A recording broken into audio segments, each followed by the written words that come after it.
পুলিশের বা আইন শৃঙ্খলা বাহিনীর মূল কাজই হচ্ছে জনগণের যান এবং মালের নিরাপত্তা বিধান করা, এবং যান এবং মালের নিরাপত্তা বিধানের জন্য যা যা করণীয় যেখানে দরকার সেটা আমরা করব। এইখানে যেহেতু আলোচিত এটা একটা অঞ্চল, এখানে কিন্তু আসলে রাষ্ট্রের ভিতরে রাষ্ট্র ছিল আমরা শুনেছি। আবার এর আগে ইতিপূর্বে একটা র্যাবের একটা ঘটনা ঘটেছিল, এখানে একজন র্যাবের ডিএডি তাকে মেরে ফেলা হয়েছিল।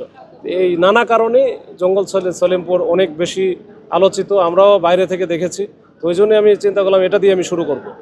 তো আমি ওই প্ল্যানের অংশ হিসেবে এখানে আসছি। এখানে যেন একেবারে এখানকার যারা অধিবাসী আছে তারা যেন নির্বিঘ্নে ভীতিহীন পরিবেশে, যেটা ফিয়ারলেস এনভায়রনমেন্ট বলে, এই পরিবেশে তারা যেন শান্তিপূর্ণভাবে এইখানে বসবাস করে। কোনো রকম সন্ত্রাসের অভয়ারণ্য এখানে তৈরি না হয়, সন্ত্রাসী কার্যকলাপ যেন না চলে।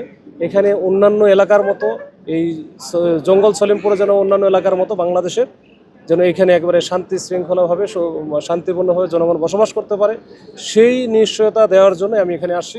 এবং এটার জন্য যা যা করণীয়, এখানে যে প্রতিবন্ধকতা আসবে, ইনশাল্লাহ আমরা আইন শৃঙ্খলা বাহিনীর সদস্য হিসাবে সেটা আমরা চেষ্টা করব প্রতিরোধ করার জন্য। একেবারে সর্বাত্মক প্রতিরোধ হবে।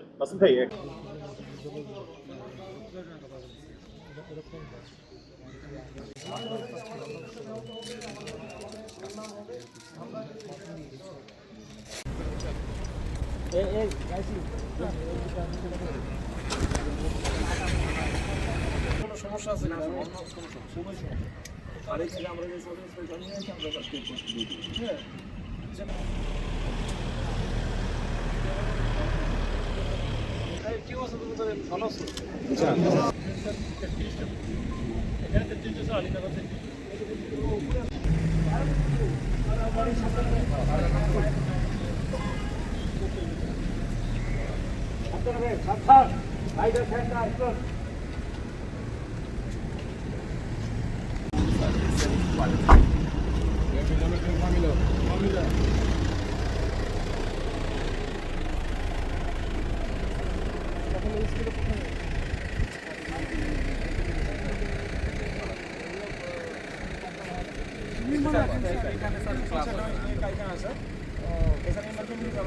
আচ্ছা ঠিক আছে, আর আমি ধরো এই ওদেরকে এই পাশে নিয়ে আসো, একটু ছায়া নিয়ে আসো।